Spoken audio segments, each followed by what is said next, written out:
CM సొంతింటి కళ సాకారానికి మరో అడుగు ముందుకు పడింది. అమరావతిలో సొంతింటి నిర్మాణానికి శంకుస్థాపన చేశారు చంద్రబాబు.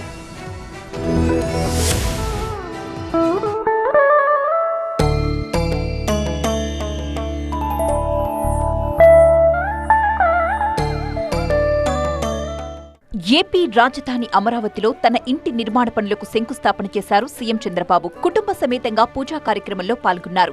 వెలగపూడి సచివాలయం వెనుక E9 రోడ్డు పక్కనే ఇంటి నిర్మాణం చేపట్టారు. గతేడాది డిసెంబర్లో వెలగపూడి రెవెన్యూ పరిధిలో 5 ఎకరాల విస్తీర్ణతలోని భూమిని రైతుల దగ్గర కొన్నారు చంద్రబాబు. ఇటీవలే ఫ్లాట్ రిజిస్ట్రేషన్ ప్రక్రియ కూడా పూర్తయిపోయింది. ఇంటిని 1455 చదరపు గజాల విస్తీర్ణంలో G+1లో నిర్మించబోతున్నారు. ఇంటి పక్కనే conference hall, parking area plan చేశారు. పనులు పూర్తి చేసి ఏడాదిలోపు గృహప్రవేశం చేయాలని భావిస్తున్నారు చంద్రబాబు.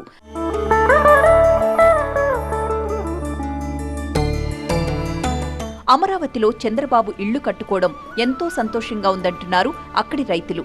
ఇక రాజధాని అభివృద్ధి పరుగులు పెడుతుందంటున్నారు.